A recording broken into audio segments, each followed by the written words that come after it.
क्या कांगो में भारतीय सैनिक घिर चुके हैं? क्या विद्रोही चारों तरफ से उन्हें घेर चुके हैं? क्या हालात इतने बिगड़ चुके हैं कि अब बचाव मुश्किल हो गया है? कांगो के गोमा शहर में एक बड़ा संकट खड़ा हो गया है। M23 विद्रोहियों ने इस शहर पर कब्जा कर लिया है और अब यह युद्ध का मैदान बन चुका है। चारों तरफ गोलियों की गूंज, RPG हमले और बमबारी हो रही है। इसी बीच सबसे चिंताजनक बात यह है कि संयुक्त राष्ट्र UN के शांति मिशन के तहत तैनात 80 भारतीय सैनिक भी इस संकट के बीच फंस चुके हैं। अब सवाल उठता है कि आखिर यह संकट कैसे शुरू हुआ और भारतीय सैनिकों की स्थिति क्या है? M23 विद्रोही कौन है और क्यों हो रहा यह युद्ध?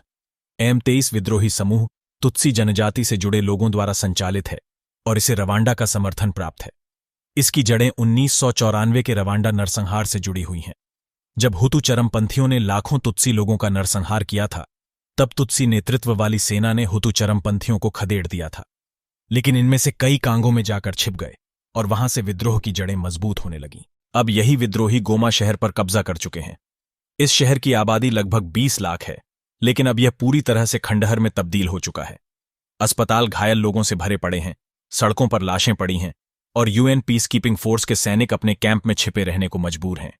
स्थिति इतनी खराब हो चुकी है कि गोमा का अंतर्राष्ट्रीय हवाई अड्डा भी अब विद्रोहियों के कब्जे में है, जिससे किसी भी प्रकार की मदद पहुंचाना लगभग असंभव हो गया है।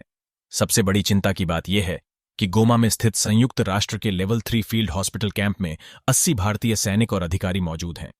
ये सभी UN पीस कीपिंग मिशन के तहत मेडिकल सहायता देने के लिए वहां तैनात थे, लेकिन अब उनकी सुरक्षा पर बड़ा सवाल खड़ा हो गया है।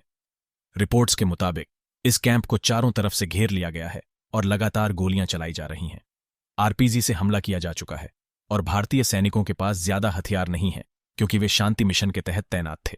सबसे बड़ा सवाल यही है कि भारत सरकार इन सैनिकों को बचाने के लिए क्या कदम उठाएगी? क्या भारतीय सेना एक बचाव ऑपरेशन चलाएगी? क्या संयुक्त राष्ट्र इस संकट का हल निकाल पाएगा? दुनिया की नजर इस समय कांगो के गोमा शहर पर टिकी हुई है और यह देखना बेहद अहम होगा कि इस संकट से भारतीय सैनिकों को कैसे सुरक्षित निकाला जाएगा। इस मुद्दे पर आपकी क्या राय है? क्या भारत को अपने सैनिकों को बचाने के लिए सीधे एक्शन लेना चाहिए? हमें कमेंट में बताएं और ऐसे ही विषयों के लिए ट्रेंडिंग नाउ हिंदी को सब्सक्राइब करें।